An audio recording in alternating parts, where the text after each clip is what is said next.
go ahead and get us started because I don't want to miss out on the opportunity to use all the time that we hope to have with our guest speakers. I am very grateful to January and John for coming to share their experiences with us so we can get more nuanced understanding of the ins and outs and ethics of traveling with board members and with donors to go see our programs. So without further ado, I'm going to do some introductions. We'll start with the folks that are here in the room, and then I'll call out people that are on the Zoom so we can do it. So April, do you want to start? Sure. I'm April Dinellen. I am one of the co-directors of the Simmons Center for Global Chicago.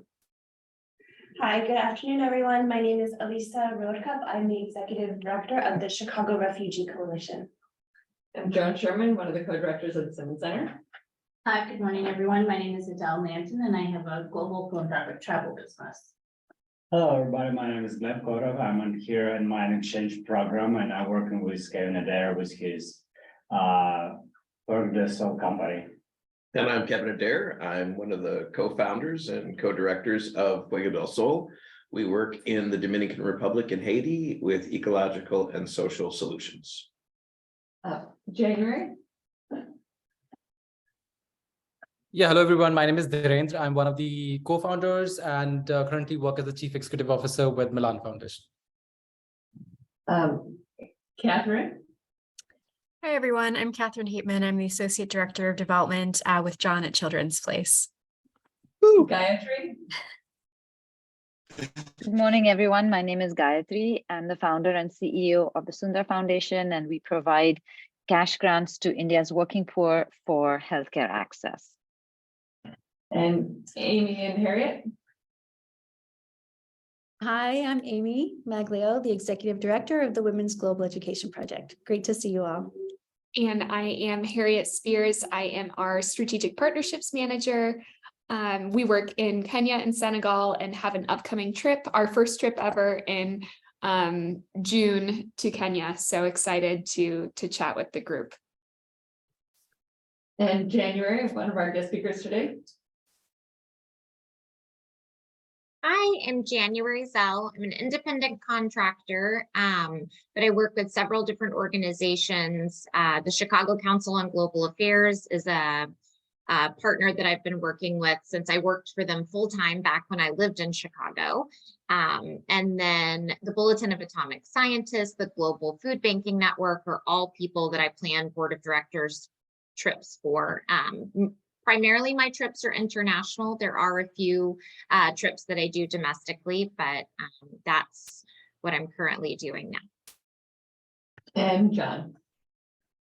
Yeah, I'm John Sweeney. I'm Executive Director of Children's Place International. And yeah, I'm delighted to be here today. I'm looking forward to the conversation and exchanging our experiences together. We've been traveling for about 13 years now. We started off traveling first taking folks down into Haiti, and then more recently into Sub-Saharan Africa and the Dominican Republic to visit with our partners and participants in those settings. So happy to share our sometimes hard-learned experience today. Catherine's also on the line, and she's also helped us quite a bit with our travels. She may have also some ideas to chip in here as well. So I thought I'd get us started by having January and John just kind of give some broad strokes of their experiences, and then get into kind of lessons learned, tips, and what to do, what not to do, and then leave time for questions. So January, do you want to get started with just some overview? Sure. So I know one of the first questions that you shared with John and I was why be prepared? And I feel like the more I thought about that, the more I thought about, how impossible it would be to execute a trip if you weren't fully prepared. There are always changes. Doesn't matter how final a schedule is. So I'm sure you all have experienced that. And the amount of changes just really depends on where you're traveling and what part of the world you're traveling to. And not to be stereotypical, but I feel like there are parts of the world where things run like a machine, and there are parts of the world where they don't. And I'm sure John has experienced that as well. It is impossible to anticipate everything, even though that's what John and I get paid to do. It does not matter how many trips I've done, 25 years of this, you cannot anticipate everything. So to the extent that you can be as prepared as possible, then it actually gives you more bandwidth to deal with the things that come up that are unanticipated. We always have, like, we have a checklist, just like everyone does on a trip, but some of the things we do, we have funny sayings that we've named it, but you know, you always have an emergency plan, and now there's like COVID protocol you have to add to that, right? So you have to have rapid tests, you have to know where you can get a PCR. In every part of the world it's different. Sometimes you have a mobile PCR system, sometimes you have to go to a pharmacy, sometimes you have to have a letter from a doctor in some countries to even get a PCR test. It's crazy. So you have to be prepared for those items for sure. And then we always have identified which clinic we'll go to, what doctors are on call, can come to the hotel, what aren't. We always work with the US Embassy. For the majority of my travelers were US citizens. Some of my conferences are international travelers, but we identify in advance which hospital, no matter where we are in the city, that we'll be going to. That we have someone on call who goes to that emergency, because it would be really hard for John or I to be pulled away in that case. So have someone designated and know exactly where you're going, because you don't want to be making that decision when the 911 call is happening. And then we carry copies of our passports for everyone. It's a requirement to travel with me. I want to say I went like 10 years without someone losing their passport, and now it's happening more and more. And you have to have it, even though they're supposed to carry copies of their own.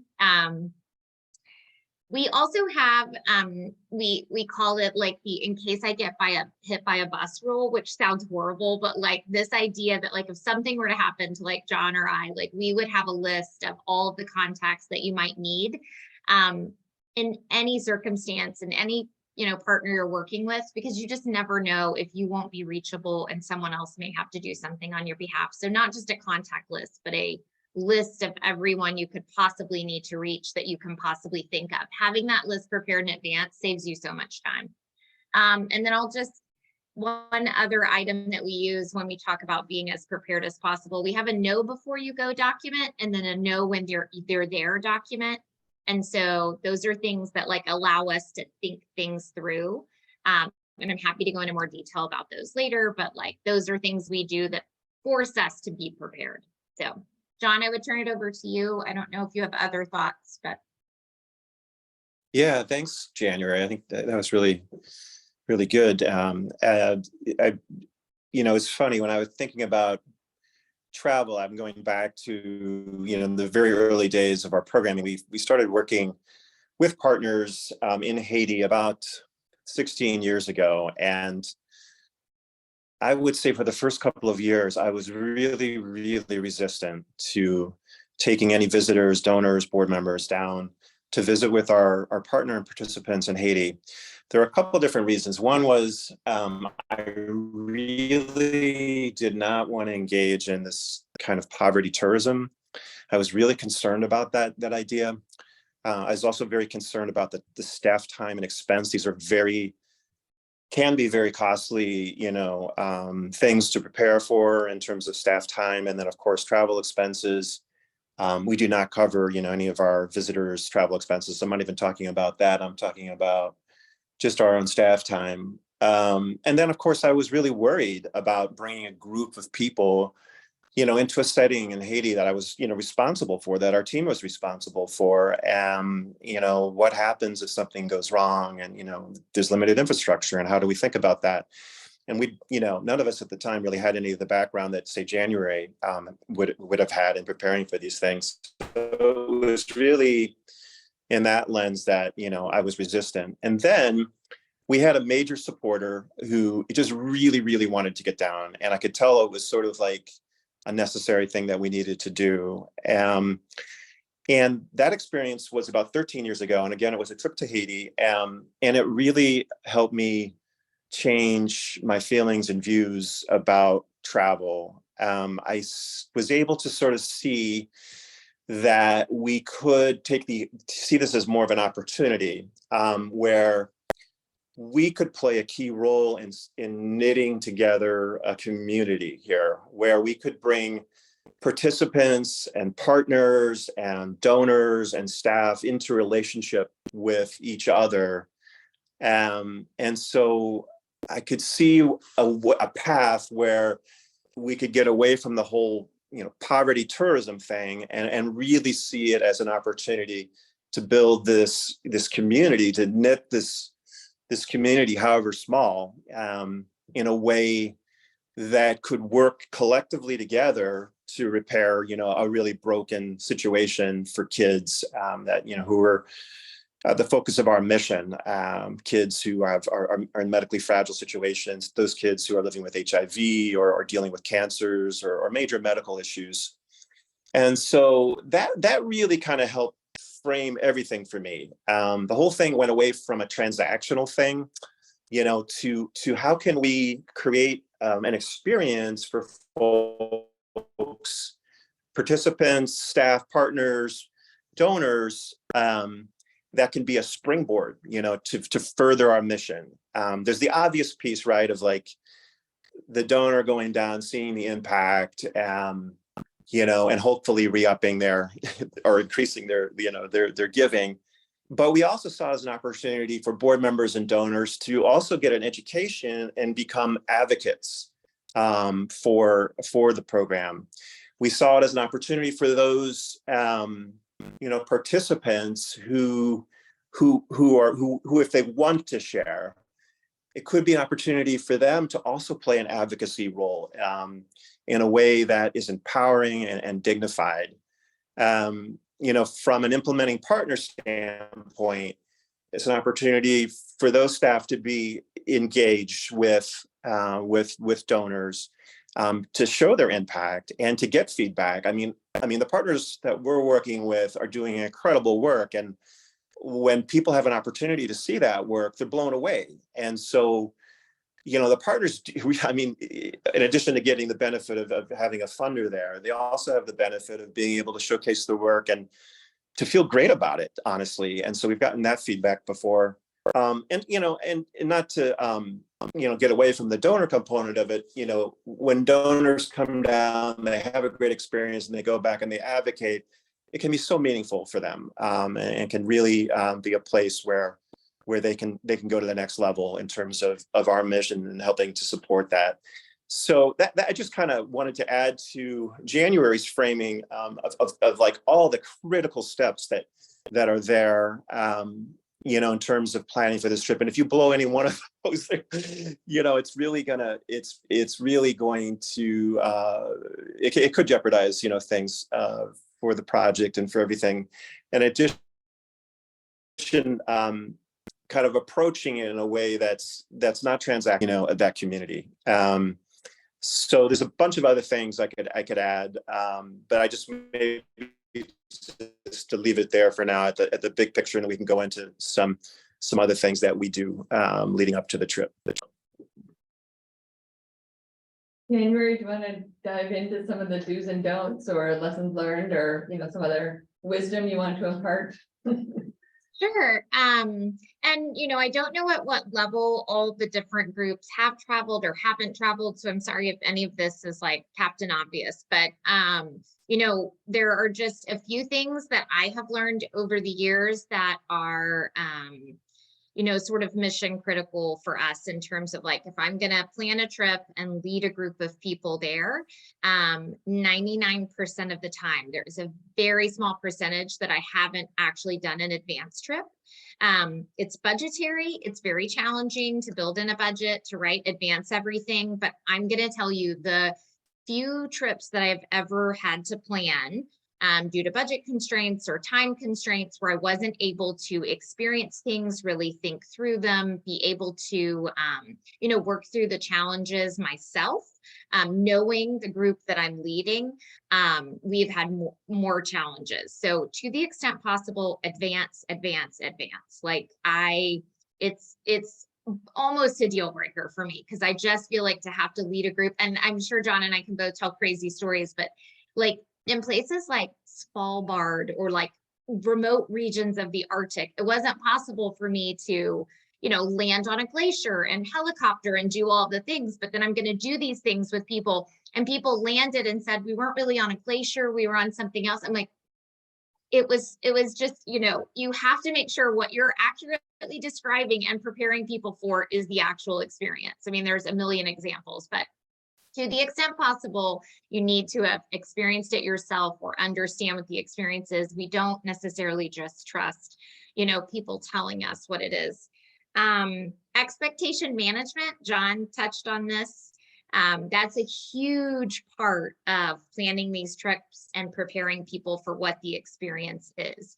And whether it's safety related or it's actually just about helping them understand, you know, what they are, will and won't be exposed to from a health perspective or whatever, but also just making sure people know what they're getting into. Because as you know, if they don't actually know what they're getting into and they show up to some experience, whether it's a meeting that they don't feel prepared for or some crazy hike in the middle of like Rwanda, like they need to really understand what we're about to do.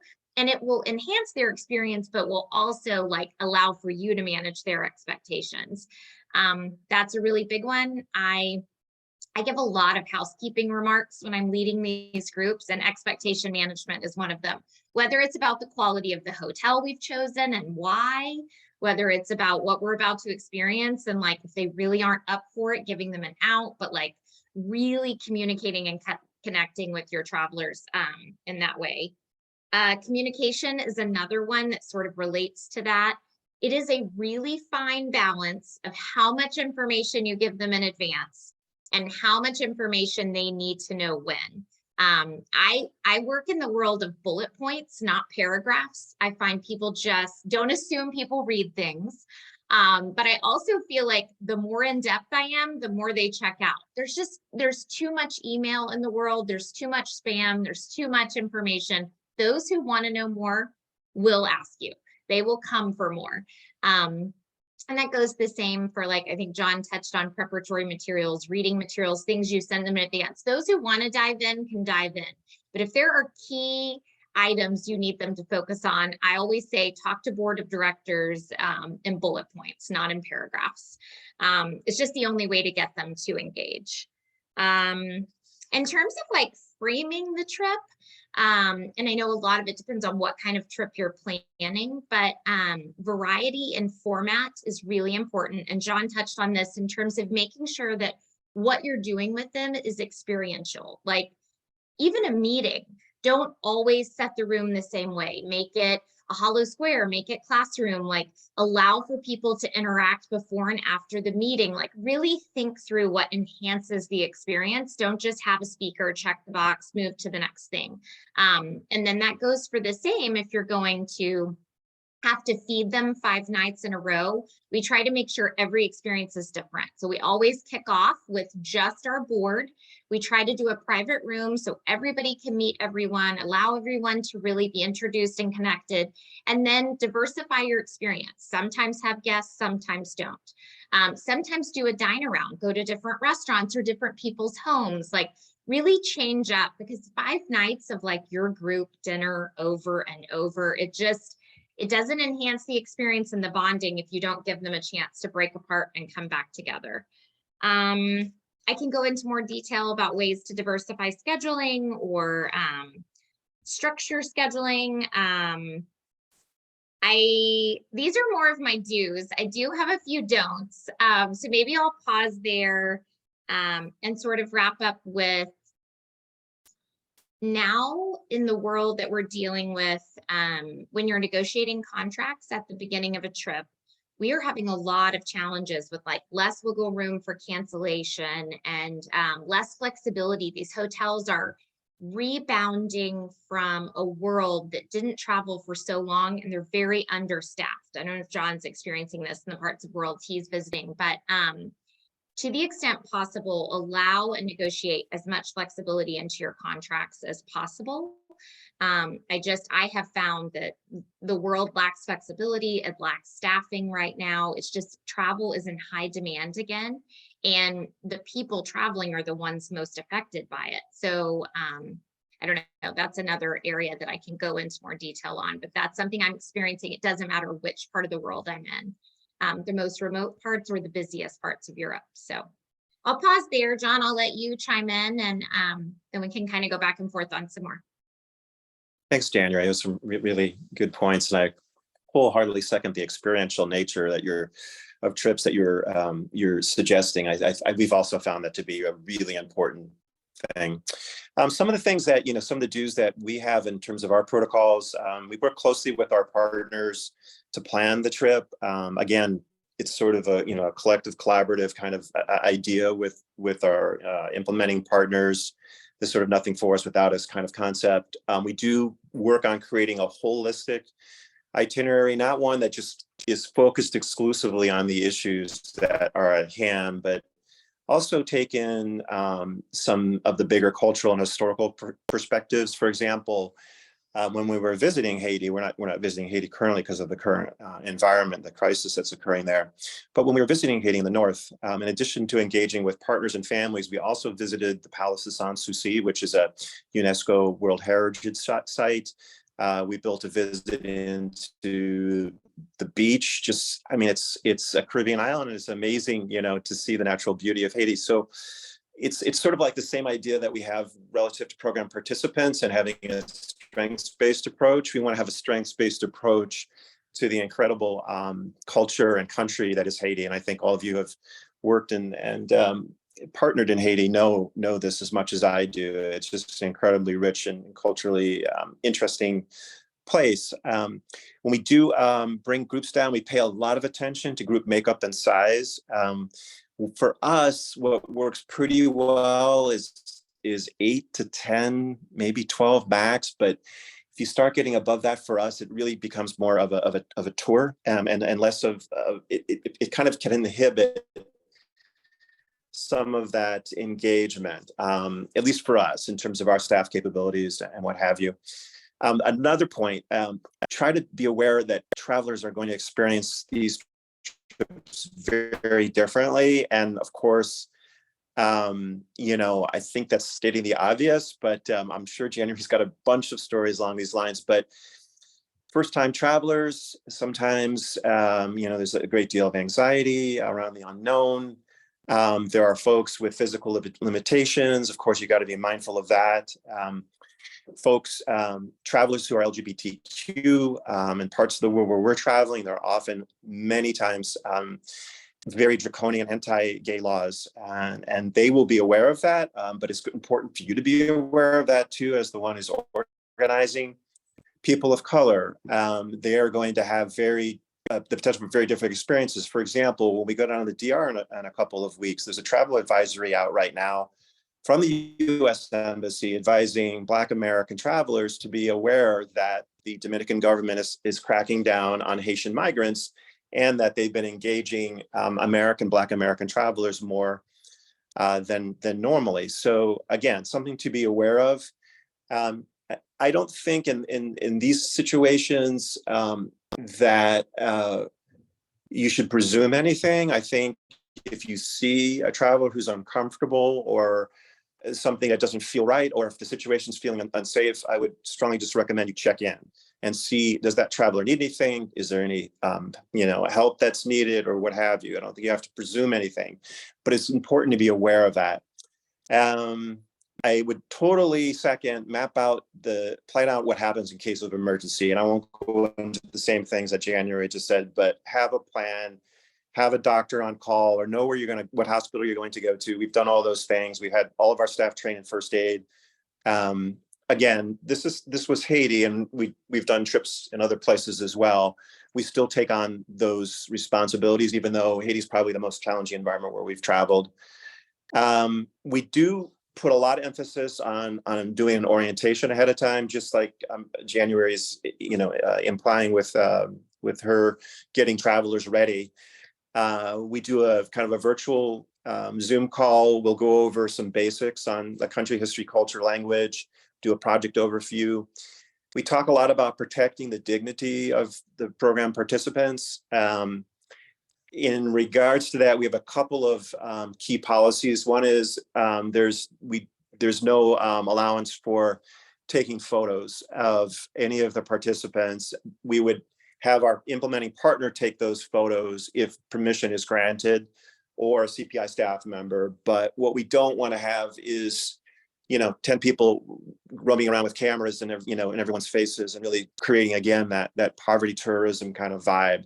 So we have that. We have a no gifts policy. If travelers do bring gifts down, they can give them to the implementing partner to distribute. What we don't like to see happen is where, folks are just kind of handing out gifts willy-nilly, not knowing what the situation is, what the context is. It creates kind of a charity versus solidarity mindset that we're trying to avoid. So we really do not like that. So I think in that vein, emphasizing cultural humility, reminding folks of power dynamics and how this whole, situation has come to be in the first place, but then also as they interface and experience, to recognize where they're coming from is part of getting folks ready for the trip. Let's see, I won't touch on the items that January has already touched on. I would just say, in addition, consider holding some informal debriefs at the end of each day over either a drink or a meal or something. Particularly like when we've had really intense days of, visiting them with the local hospital or making a homestay, especially for folks who have, or home visit for folks who have never done that before. It's a very, very deep experience, especially for a first-time traveler to these parts of the world, as I think we all know this. And I have seen visitors who have been really traumatized or, really needed to process. And not that we're psychologists or anything like that, but just, having a little space at the end of the day to do that. Likewise, when you get either on the last day of the trip, I've done it both ways, and or when you get back, having a sort of debrief next steps kind of session, I find helpful, again, to kind of help create that springboard for taking this experience and doing something with it. I kind of feel like that's one of the key metrics, right? Like if we don't do anything with this experience, then we really just have been tourists. And so that's kind of key for us. I think I'll stop there. It's a long list, but I think you get the idea of where we're coming from. We want to talk about don'ts. Yeah. Sandra, you mentioned you have a don't. I just have a few, but yeah, no. John touched on them as well. So he's absolutely right, and I would like to second sort of maximizing and using the time that you have with them in different capacities. So allowing time to debrief, especially toward the end of a day or the end of a trip. And it really depends on the content.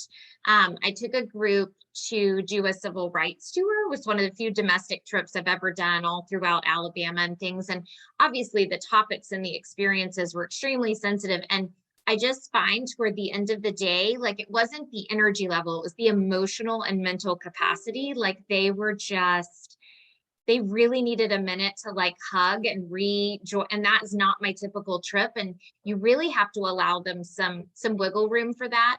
That sort of also goes into allowing downtime when possible. It is a very fine balance of maximizing every minute and every dollar, but also allowing them just a second to like catch their breath. So the way, your trip is structured really depends on where you're going, but to the extent that you can allow time for everyone to take a break before dinner, and then you can even do a meetup, have a cocktail before you go out to dinner if you need to debrief or whatever. But like people, as the day goes on, they do get weary, and your ages of your travelers matter, but building in some downtime, as much as they say they don't want it, they do. And you don't want too much downtime, because then you become a private individual travel tour guide for the 2 hours of downtime. Everybody wants to go do everything in 19 different directions. So finding that balance, enough downtime to catch your breath, but don't give them too much downtime. So, and making them feel like we're including everything essential in this program. So please don't feel like you're missing something. And like another time, like when you're on a bus and you have a long drive, that's a great opportunity to sometimes lead a discussion or sometimes let people take a breath. Always feed them snacks. I find that if I feed people enough, they're always happy. Always have lots of different kinds of snacks. Buy them locally. Let them try fun things. Obviously pick safe things. Don't, make sure things are prepackaged and easy nowadays. But we try to like use that time, but also make sure people are good.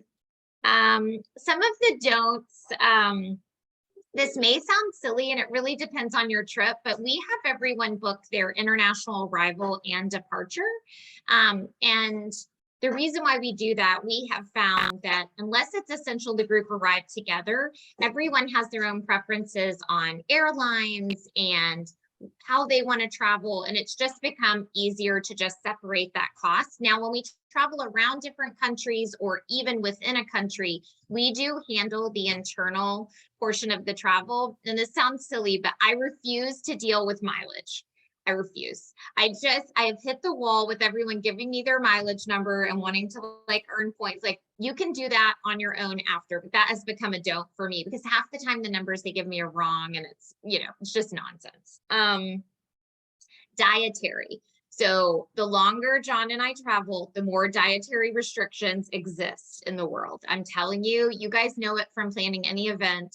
There are a million different dietary. The new challenge I'm having is that when I try to structure a meal and include dietary, the hotels or the restaurants will make everyone meet the same dietary restrictions instead of just allowing like a vegetarian. They're like, okay, we'll just serve everyone vegetarian. No, we don't need to plan all the meals around the dietary restrictions. Also, there are a lot of parts of the world where dietary restrictions, it's getting better, but for a while it was really hard. Like in Latin America to do gluten-free, it's getting better, but it was really hard. Or, like vegan versus vegetarian seems very clear to us. That is not the case in remote parts of the world. So just have your dietary restrictions. Don't make everyone revolve around it. Translate it into whatever language and whatever country you're going to. It needs to be very specific.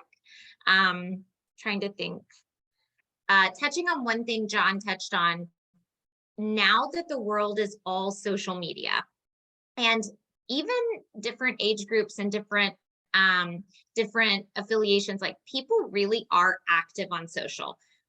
Doesn't matter, if it's LinkedIn or, Insta or whatever, but you actually do have to manage that more than you think. And so depending on where you're going and what you're doing, it used to be just, can you take photos? Can you not? Now it's like, can you post it? Which hashtag do you have the right permissions? So we have forms we use that say, if you're participating in this, we own the rights to these photos. Certain places we go, you can or can't take pictures, but you can or can't post on social. So it just adds a level of depth to every experience you're having. So you do need to have a policy on permissions for photos, socials, etc. And to the extent you want things promoted, if you visit a partner, an organization or a nonprofit that wants to be promoted, that's great, but you have to provide all of those details and encourage everyone to post. Gifts, I think John touched on too. There are a lot of rules and restrictions and protocols around gifts. So you just need to think through it and plan. When is it appropriate? Do you give a welcome gift, but you don't let anyone else gift? Do you have gifts for speakers? We have lots of ideas of different places and costs and things in different parts of the country. What's an appropriate gift? What isn't? So it is something you just need to spend a minute thinking about, think through the entire trip. Yeah. John, did you have more do's and don'ts? I know my mileage is silly, but it's just the silliest things that drive me crazy. No, get it. No, just real short, couple of things to add. Yeah, I mean, just generally, one of the things is to especially the parts of where we're traveling is don't put partners in position where, they need to jeopardize their own safety in order to take care of the visitors. And it can be subtle. Like sometimes it's obvious, right? Like you wouldn't necessarily want to travel to Port-au-Prince right now where you're going to have a partner who may feel obligated to pick you up at the airport and jeopardize a lot of their lives right now. I mean, that's kind of a more obvious situation, but it can also be subtle where you've got a partner who's hanging out with you through the end of the day and then may have to travel back to his or her hometown at night on a unlit, unpaved road. So I think, all of us have really, I'm fairly certain, very strong relationships with our partners. But I'd be a liar if I didn't say that there were times where, some of these things had to be pointed out, to me. I mean, as we were thinking this through, I was like, oh, okay, I didn't think about that. So just to share with you, a little bit of a lesson learned there. I mean, just obviously, I guess the other one is I try to not put travelers into positions that they can't handle. If you have done a really nice job coordinating with your implementing partner on the visit and on how that's going to work, then you probably will be able to avoid those issues. There have been times we had a group of travelers who we were visiting with a local partner in Mozambique, and we did not do a great job tying up all the dotting of the I's and crossing the T's on a home visit. And so we brought 3 or 4 folks on a home visit for women who we were told is living with HIV, and we wanted to kind of hear her experience, and she had agreed to this. And as it turned out, when we got there, this woman was a couple of weeks from dying, and she was in her bed and just completely vulnerable. It just was a really, really difficult, very difficult circumstance, obviously for her own dignity, and kind of what she was dealing with, and also the group. And so, I'm sort of scrambling, trying to assure her, I think the reason why she wanted visitors was she wanted to make sure the program, the local partner, was going to continue to support her family after she was gone. And so she invited folks to the house for that reason. And so, as somebody who's sort of indirectly involved, I was there to assure her, hey, we're going to be supporting you. But anyway, so there's situations that can be avoided. In that case, we were fortunate in that there was actually a psychologist who was not on the home visit but was on the trip, and provided some support to some of the travelers, because it was something that they had never experienced before. I'd been executive director of a clinic for folks living with HIV, so I had encountered this a number of times. But anytime you see something like that for the first time, you can just imagine. So anyway. I guess just to close, just in general, anything that, was harming or dehumanizing the program participants, and anything that, just to kind of sound my theme again, that creates that kind of poverty tourism dynamic, just try to thoughtfully, encourage you to try to avoid that. And this is, stuff we're still learning and still working on. And anyway, that's where I would leave it. That's so powerful, and it reminds me of some of the things that I experienced when I was with you, John, when we were traveling together with your team. I think the emotion that it takes on the participants is a really important variable. And I remember, after the first night, walking down the hall and hearing someone crying inside the room, and was able to kind of knock on the door and offer some support, because people were processing it, and everybody was processing it differently, because a lot of what we have grown accustomed to seeing or experiencing, other people are experiencing for the first time. But I wanted to ask both of you something that's a little bit more nuts and bolts, kind of related to gifting, is the whole question of tipping. And I think that it is useful to have an explicit policy that says, don't worry, we're taking care of tipping, or we're not taking care of tipping, or you tip in the hotel and we'll take care of everything else, because I think there is confusion about that. And I think that the travelers are all going to have different ideas about when to tip and when not to. And so can you talk about that aspect of it?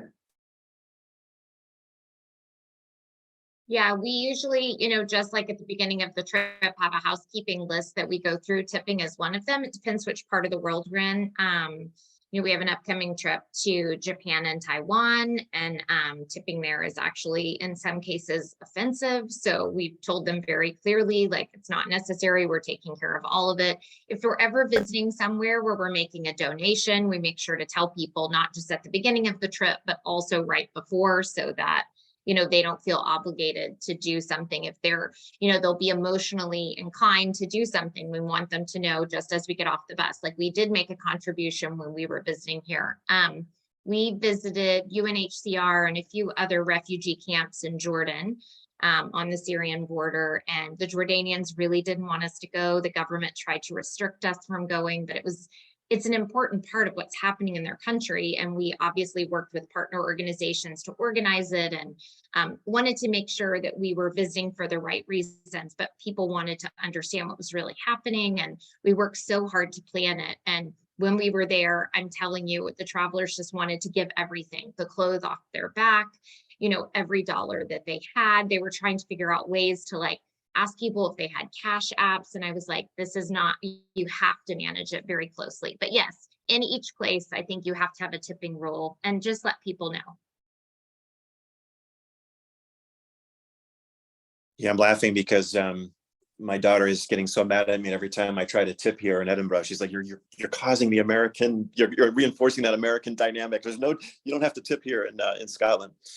But yeah, no, on our trips, generally speaking, so, as far as dinners, meals, I will, one of the staff, CPI staff, will pick up the tab on that, and then leave a tip in that context. And then after the trip, that goes also for ground transportation, that kind of stuff. And then after the trip, we'll divvy up the cost of everything, including tips. So then our travelers are really left to, if they want to tip, small things like, someone carrying the bags to the car from, at the airport or to the hotel room or whatever. But the major, tipping things around meals and ground transportation, we're handling that. Also because we have a better sense usually of what's appropriate, in that setting.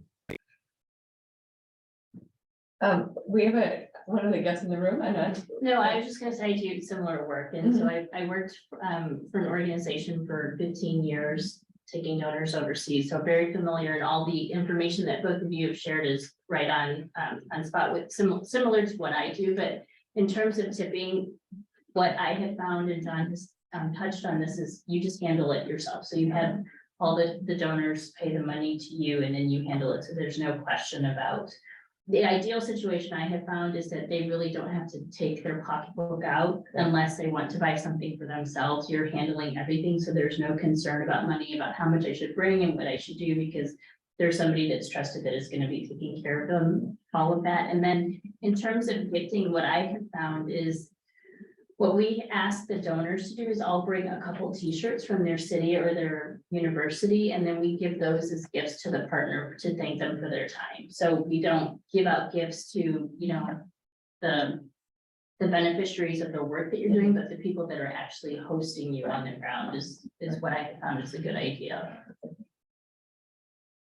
so maybe this is a good time to shift to answering questions and then kind of continue the conversation that way. I had that question about the tipping and the emotional toll, and John touched base on cameras and having rules about when and when not people can take photos. But I'm wondering if there's questions in the, yeah. Yeah, thank you. I have two questions. John, sort of circling back on the policies related to the program, participants and ethics. My experience is working in Kenya with young women, and they're beautiful, talented, fashionable young women who also danced and sang and were very creative. And we were partnered with the State Department, and they would come and bring delegations and then ask for the girls to dance and to perform. And it became kind of routine over the years that would happen. And it was a real struggle, right? Because you have the layers of the funders who also are bringing their donors that are funding them, and they want them to have this engaged experience with the young women. And so one time my country director said the girls actually protested. There was a delegation coming and the girls refused to dance. And I said, oh, good. I'm glad they did, right? Because there is this tension between the whole reason why so much work goes into bringing donors and delegates over. It's because you want to create that point of connection with the work and with the program participants. So I just share that story to say I don't think that there are easy answers, given all of the layers of power dynamics, but I do think that always erring on the side of conservative connections is better than ever asking for, participants to do something that they might be uncomfortable or not enthusiastic to do. My second question is just, and I would welcome anyone else's advice and thoughts about the ethics more in depth around engagement. And my second question is just, when do you know that your donor pool is ready to shape and build a donor trip? That's a great question. I don't know that there are any easy answers for that either. Usually for us, sometimes we'll get I'm sure everyone's gotten this thing where we get these sort of out of right field, left field, I guess is what I'm trying to say, right field here in Edinburgh, out of left field, these requests to set up a volunteer experience for their kids or family or whatever. I mean, there's these sort of requests that are clearly centered on the donor and what they want out of it, rather than kind of what's the mission, what are we trying to do? And so I guess, and those are the kinds of things we don't accommodate. And so then, what do we accommodate? I guess we try to really, when we feel like we've got, someone who's part of our community is really engaging, ready to engage at a partner level or interested in engaging at a partner level rather than just sort of a tourist level, then I think it's worth our time and energy. And I know we can always say, well, hey, there's this guy who's willing to write a huge check, but for us, I think it's really about the partnership. It's an engaged, sustained relationship over time, and not a one-off. And maybe that's our size, and we can think that way because we're kind of a small to medium size, NGO. We're not dealing with major funders, governmental funders for the most part. So, yeah, that's maybe not an easy or simple answer, but I think it has to do for us with where are we in the trajectory of our relationship, and if it's turning into a partnership, then let's make sure that folks are fully at the table and understand where their money's going and what's going to happen with it, and what the impact is, and how they can play a role in advocating. I have seen several organizations who were interested in travel and taking their board places, but then when they took it to their board, gauging their interest was sort of the next step. Surveys, no one likes a survey, but to the extent that you can send out an area of interest sort of survey to your top donors or your board. I've seen people make it a topic on their board meeting agenda, is there enough interest? Is there a level of expectation that we would actually visit some of these places that we are supporting one day? The different organizations I work with are very different in their structure, but the Global Food Banking Network it is essential that their board of directors understand the work that they're doing. So they have structured it in a way that they need to take their board members, but they have lots of partners and donors who heard the board were going and became very interested and were willing to even subsidize that trip. So to the extent that you involve your development team, if there are donors, supporters, partners that specifically, want to see the work, the grants that they have in place, that can be partnered together really well. You need to find the right level and the right representative from those organizations to travel so that when they do go back, they can share their experiences and it actually like amplifies their giving. But we've used surveys before. They've definitely included it in their board meeting as an agenda item. Development directors have definitely done one-on-one calls to kind of gauge interest in kind of a key group. Gayatri? Thank you. And this may be getting really into the weeds, but I have a question specifically about things not going well in the health area. If a visitor gets dengue or typhoid, which of course can happen to anyone visiting some of the areas all of us work in. First of all, whose responsibility is it? Do you do you suggest that the nonprofit gets the health insurance, the liability insurance? How does that work? Obviously, when you're on the ground, you have to react and get them into the hospital and all that. That's a separate logistic matter. I'm just talking initially about, the responsibility issues. If that separating that makes sense. Yeah, no, I mean, for us, I can answer that quickly. We require all of our travelers to carry, health insurance that has, the possibility of coverage in the areas we're visiting, countries we're visiting. And then we ask them to check and see if they have medevac insurance included on their policy. If not, we require that they purchase. One other thing I forgot to mention in the dues is we have all of our travelers sign a liability waiver. So that it's also a way of sort of asking everyone to kind of check themselves, you kind of up for this. So we have all folks sign for that. And having said all that, if a traveler does get sick, we're going to be there. We're not going to, so we had the situation in the DR where we're traveling at, it sort of at the, when everything is opening up again, but there's a possibility of like someone having COVID. And the DR and the US at the time were requiring, COVID testing certifications. Our worry was, what happens if someone tests positive and they can't go back in country? What are we going to do? So we kind of worked out, okay, well, one of us is going to, be on hand, stay back to manage the situation and kind of deal with it. So that's a great question. But so to answer your question, I guess it's a little bit of a mixed answer, but insurances should be picked up, ideally.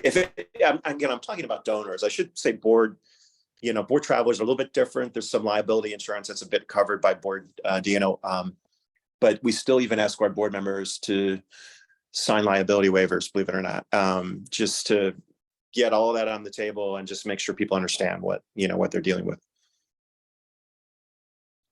I agree with everything John said.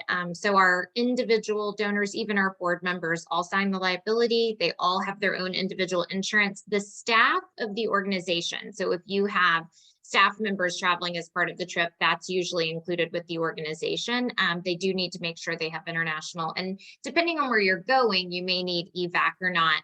We do always have a designated staff member who, if someone goes down, it is their job to stay and facilitate for them, right? Because if you get sick in your hotel room and you're isolated, that's the difference between COVID and any other germ. We used to send them to a hospital and they would have, but you get this isolation, you need someone to facilitate for you. We once did a trip, it was Southeast Asia. So it was like 5 cities, and like of all of the cities, of course, like they don't get sick in Singapore or, Ho Chi Minh or Hanoi. They get sick in like remote parts of Cambodia where I don't want to put them in a hospital, right? I want them to. So we left someone behind who their job, they have to be dual lingual, bilingual, like they have to be able to speak to the traveler and to, whatever hospital we're in. And they basically are 24/7 to facilitate until that person is able, because the group had to keep moving. but we couldn't, we would never really leave a traveler on their own. So you do need to have some bandwidth to do that. Can you also speak to what information you gather about the travelers? You talked about having the, if I get hit by a bus, here's the information for the tour to keep going or my staff to do. What about on the other side of the people that are with you? Do you have something beyond like emergency contact and copies of their passports? Do you require them to give you additional information? Yeah, we have to have an emergency contact for everyone. And if they don't give it to you before they arrive, the moment they arrive, like I know who I'm missing, I ask them, you know, is it your son or daughter or your brother? It says like, I need to know if something happens to you, who I'm calling. I don't require them all to give us their insurance anymore. I used to require those documents, but they're so complicated and like everyone has different numbers they call for different things. So if they don't have a spouse or someone with them, we usually try to make sure we have their contact for their assistant or someone who can help facilitate, depending on the level of traveler. Yes, very, very similar type of thing for us in terms of the types of information we gather. One other point to make is we generally have, we have a policy of appointing a project backstopper, someone who's available 24/7 back in the States, you know, via cell phone or whatever, has all of the paperwork, passports, credit, you know, not credit cards necessarily, but could be staff credit cards, and is point of contact if something goes, you know, goes wrong. And so they have the emergency contact information and everything, have the US Embassy, you know, contact and all of that. This was coming out of the early days when we were traveling, you know, in and out of Haiti. Now it's even more pronounced, but even back then there were possibilities of, you know, security, political issues, kidnappings. And so we did have, you know, a lot of strict sort of policies in place at that time to make sure that we were thinking about those situations and how to manage them. We did have, you know, this is not something you want to share widely and publicly, but we do carry kidnapping insurance as well. We also have access to a 24/7 security team that's part of the insurance package, so that if something were to go wrong, you can bring a professional in, and there's you know, people who know how to negotiate out of situations. Generally speaking, you don't want to bring people in situations where you require this kind of thing, but back then, you know, we didn't have too many choices if we wanted to work, you know, where we were working. So that was part of what we do, and we still pretty much adhere to that. I mean, traveling to the DR, to be honest, is quite different.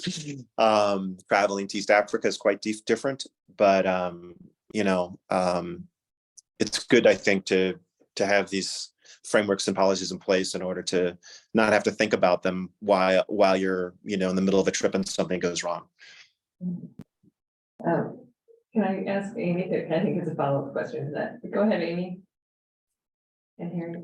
Thanks. Yeah, John, I share your, you know, your kind of attitude in the beginning of doing these trips about, you know, shying away from kind of taking a whole group over there and having the big bus of donors show up is a big fear. And we're going to be doing it in June. So we have quite a number of people coming on this trip. It's almost 18 or 19 people. So it's a pretty large group. So my question is about I feel like I have two questions. One is about any ideas you have around making those connections with our individual participants, given that it's such a short amount of time. They don't speak the same language. They're, you know, it's kind of awkward coming in, like what kind of engagement opportunities have you seen work? And I posed that idea to our local partner director, and she had a great idea. It was to ask the girls themselves to come up with an idea, which I loved, on how to engage some of our guests. But I guess just from your experience having done this, like what are some ideas or ways you've been able to bring people together to form those connections? And then the second question is sorry, go ahead. Oh, sorry. The second question is about just home visits. So I do think it's important to bring people to see where people live. Like if you come to a school, you might not understand, and especially in Kenya, the village is not in one place. It's all scattered all over the place. You might not see like where people live and how they're living, or so few things that they actually have. So I'm struggling with how to show them that, or get them the sense of being in that hut, in that village. Yeah, those are such great things to discuss, and I'd love to hear too everyone's take on these, because these are kind of the key questions for how does that experience unfold and really make it rich for everybody. So in terms of engagement activities, it sounds like that asking the girls is awesome. I think they'll probably come up with fantastic ideas, things that have worked for us. We have an out of school initiative, that has a curriculum and so forth. And one of the most engaging things that we've found is having our visitors sit with the kids, most of them are in middle school or high school, and actually do a piece of the curriculum together for even a half an hour. The curriculum happens to be a discussion-based curriculum, and so it lends itself to that kind of thing. But if there's anything in your program that could weave in the opportunity for visitors to really experience that would be awesome. Other things that we've done, we did some things that did not work out. I would say we've had folks come in and share their stories, which are incredibly powerful. We do both. We have done both home visits and having folks come in, and I think actually both of those things are important. Folks coming in, so we're talking about, for us, a population of people living with HIV. So having them come in to a secure space where they can be open and free and sharing, what they want to share, and not having to worry about the neighbors, leaning in the windowsill, is very, I think, a good way to accommodate that type of situation. I would try to make that a very small group type of thing. If you maybe have a couple of participants, or 3 or 4, and maybe 3 or 4 people listening in at a time, or again, only for participants who are in that place in their journey where this makes sense for them, or folks who are more fragile. That's going to be a really hard thing, and your partners will know this, and they're all over that kind of thing, right? So so the other thing you had asked was relative to so getting to the home visit question. The smaller the group you can do, the better. So if you've got 18 folks, I would try to get that down to at least 2 groups, if not 3, maybe break up. But I know that's kind of really hard to do. They can be really incredibly awkward, but also incredibly powerful. One of the things that we've done with those visits is ask, folks, who were visiting, just to share their life, not necessarily their story around HIV or, their particular troubles or issues, but just kind of more from a, hey, how do you guys live here? What do you do for a living? How do you get to the market? How do you get to the hospital? If you have needs, where do your kids go to school? Just tell us about what's going on. And you can do that. And I think if folks on the ground can obviously prepare a little bit for that, because that can also be really, really awkward. I've had home visits that have gone really poorly and home visits that have gone great. I will say that's a very special thing, though, that most of our visitors come away with as the one thing that they would just always want to have had in their mind, as that experience of walking up the hillside, walking 1.5 miles and seeing, or whatever, seeing the terrain and the setting and the difficulties and beautifulness of it all, so yeah. Sorry if I'm not being very helpful, but I think small. No, I just wanted to know what were some of the things that didn't work well with the home visit, what to look out for. Yeah, let's see here.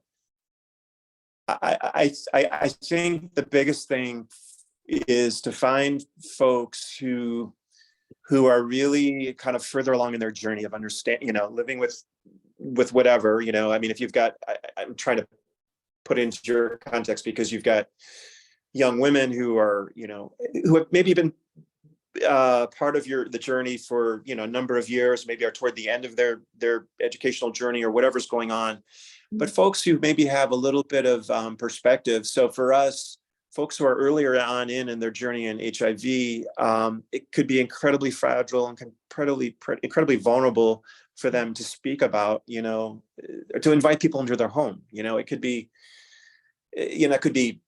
could be a bad situation. And likewise, we had at one point in time, I'm sure we had a home visit where people talked about living with HIV. Not good, right? I mean, that's not good to put anyone in a situation where they're talking publicly or openly in these small village settings, about a very vulnerable situation. Yeah, I'm sure there's like 1,000 more things we've done wrong, but I can't pull them up to the memory banks right now. But small, better, preparation for the participants. I would just flag that, John, you know how incredibly accommodating people are. John has touched on this, like making sure people don't do something like beyond.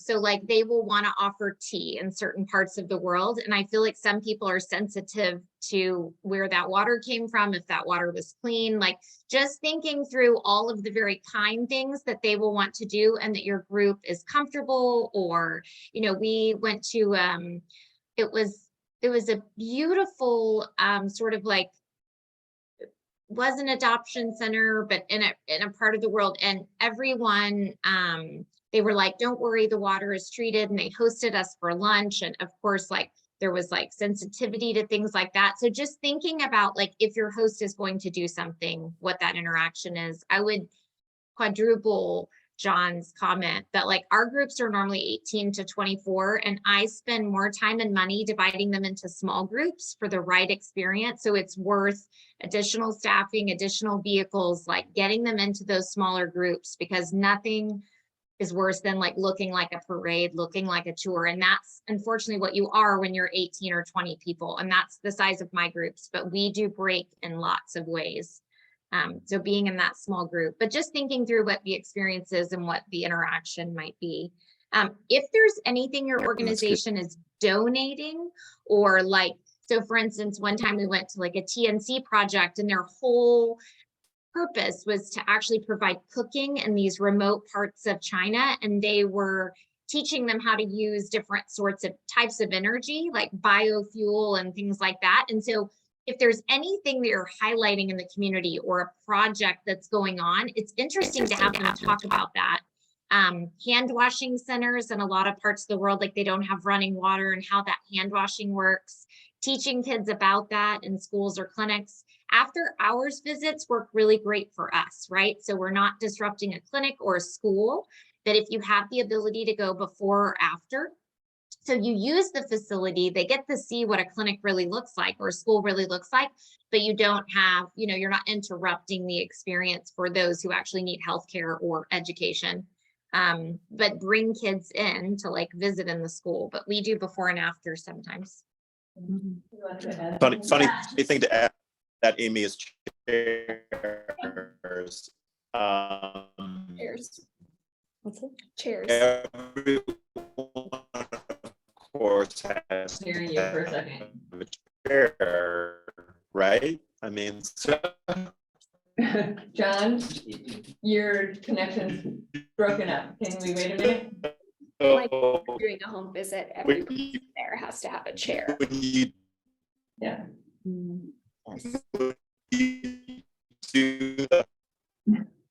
When you do the It's just like a delay. Yeah, it's a delay. Yeah.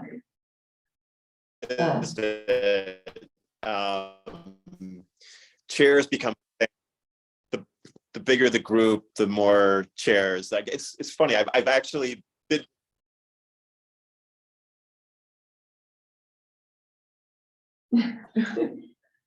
But we might need you to repeat, John. We missed some of that on the connection. And then also Adele has a comment to add as well.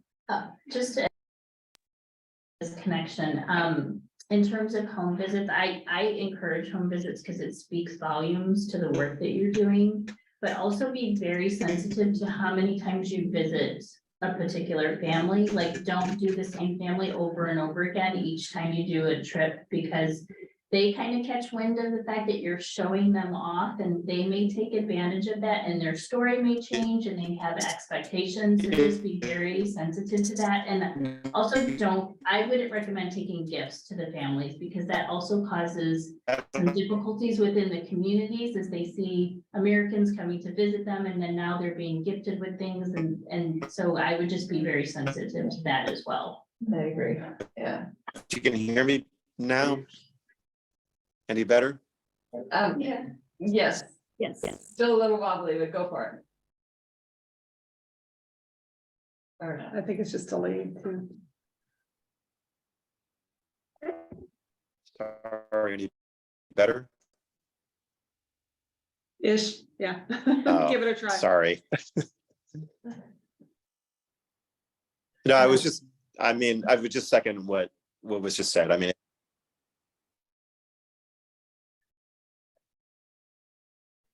All right, I think we'll wait, John. Kevin wanted to ask a quick question as we're trying to wrap up our using of expansion of your time here. Yeah, quick question. Also, I guess one of I wanted to comment also on the question about what we did that was very successful every time we've done it, actually, is we do start off with stories. sorry, That people exchange.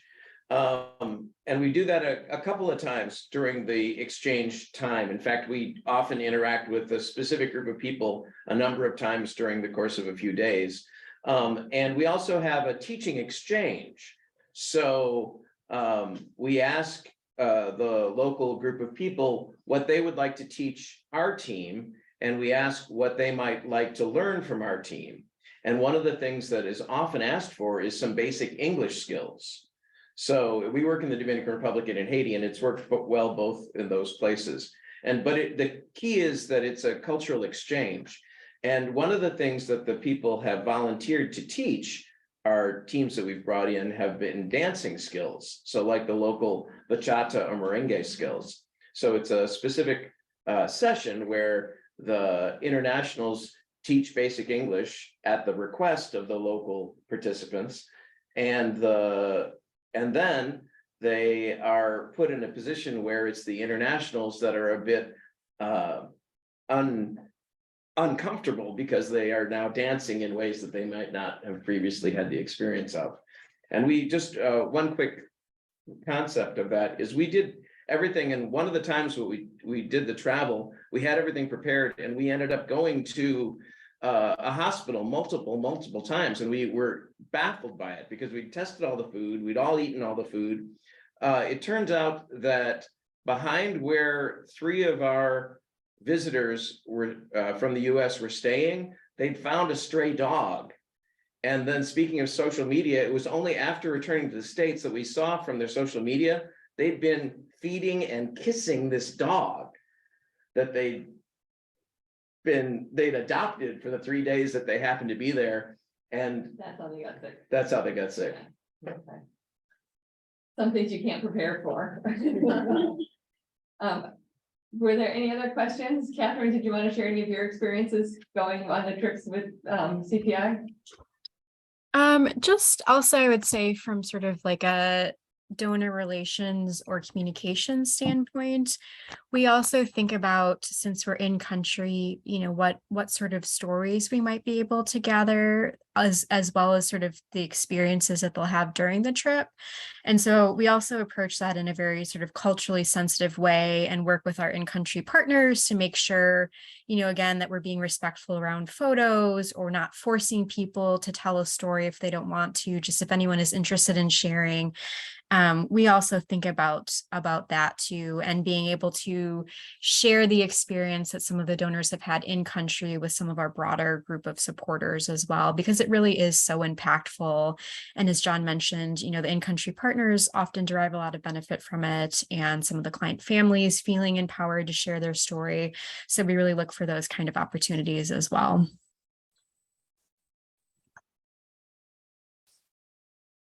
Harriet, did you have a question? No, it's okay.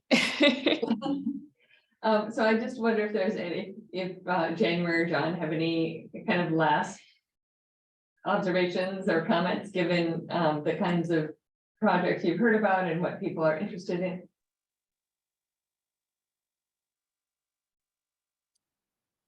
January, do you want to? So I feel like we've touched on cultural sensitivity a few times. So I think that's very important depending on where you're going. I know someone earlier spoke to like being thoughtful about things like people performing for you and dances. That's so in most of my trips, I'm sort of, and I say this in a funny way, but I'm sort of anti-entertainment because I feel like it just becomes like, doesn't matter what country we're in, it could be like Istanbul and everyone insists on like a 3-hour performance of like whirling dervishes and things. I mean, it's just like, I feel like entertainment goes from like this to this really quickly. So while trying to provide like cultural experiences and people who've never visited certain places before, you do really have to think through what makes sense culturally, what makes sense that's worth time and money. Is it really necessary? Like, I know she mentioned like State Department has a reputation, especially in some places, of sort of like forcing the performance issue. Whereas like, I think it was noted a minute ago that like sometimes dancing can actually be really great, but sometimes it can be really awkward, but it can also be a fun way to interact. So just being really thoughtful about those experiences. Yeah, I don't, Joan, I think you had like sent notes saying, like, what do you feel like makes for a very successful trip? And I spent a lot of time thinking about that because, I mean, of course, from John and I, we want everything to run smooth. We want every bus on time. We want every experience to feel perfect, right? Like there's so many moving parts. So I think what makes it a successful experience for us feels very different than a traveler. But the one comment I would make is that if a trip is ending and people are talking about where they want to go next or when they want to come back, I feel like that's a great sign. And if people feel cared for, like things were taken care of for them, they weren't worrying about things or having to hustle to go deal with things or wait for things. I feel like if you can really think through and anticipate what your travelers might need, what makes for a smooth experience, I think those are 2 points that I feel like over time and over different types of trips, those are the things that I've seen that really make for a successful trip. And then, you know, maybe it's a donor you're asking for money later, or whether it's a board member who, you know, invites someone else to join the board because of how amazing their experience was. Like, I mean, I feel like those are just some things. John, do you agree? Do you have thoughts? What is, it's not our definition of success, right? What makes for a successful trip for them? Yeah, no, I think that makes a lot of sense, January. I would just say that I think these experiences can be so transformative for everyone, you know, involved in terms of all of our stakeholders. For participants, it sort of demystifies, you know, what is this, you know, who are these people who are, you know, like what's going on here? It just provides clarity on in terms of, you know, who CPI is and what is this project about and who's involved with it. I think for partners, it's an opportunity to engage with, you know, funders on a much deeper level. For donors, it's really the opportunity for transformation from a donor to a partner. The guy I mentioned at the beginning of the talk who really wanted us to take him on this trip and really opened my eyes to the possibilities.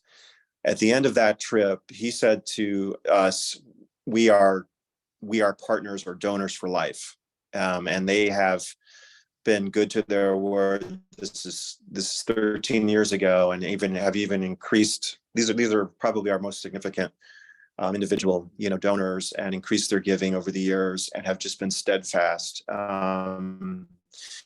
So, and I would say for staff, I mean, for me, the magic happens when this community comes together, and it's the one time of the year or whatever, you know, that you have all stakeholders. I mean, unless you have stakeholders coming up to visit here, you know, it's the one time of the year where everyone's together in the same place and kind of having a chance to hang out and get to know each other and learn about what this whole thing is about and to really drive the mission. So yeah, it can be done. It has to be done very thoughtfully and ethically. And please reach out to me. I'll be happy to share, any lessons learned. We've made so many mistakes along the way, and we'd be happy to help you all, avoid any. And I would love to hear more, about your experiences and learn from you as well. So please do reach out through Simmons, or I'm happy to provide my email. That's great. Any last questions? Any last comments? Dehendra, I know you're able to join us again. Did you have any questions before we sign off? Not exactly. I just was more curious to kind of learn, because we've never done like donor trips in group. And also, as many of you know, I've always been based out of India. It's just been very new here. But that's something that we're interested into to kind of exploring. So that's why I wanted to listen in. So it's been definitely a great learning session. So thanks, John and January. I think if they have questions as we plan something in the coming year, I'll definitely reach out. But I appreciate the inputs. I'm sorry I had to drop in between, and I really wanted to come back, and that's where I got the opportunity to do that. So thanks, everybody. Yeah. All right. Well, thank you everyone for joining us. Thank you, January and John, for offering your insights and your absolutely essential experience that I think really helps inform the rest of us when we do this, embark on this journey. So thank you for coming. Thank you for sharing. Appreciate it. Thank you, everybody. Bye-bye. Thank you. Enjoy Edinburgh. Bye. Yeah. Yes. Bye, everyone. Goodbye. Bye. Thank you.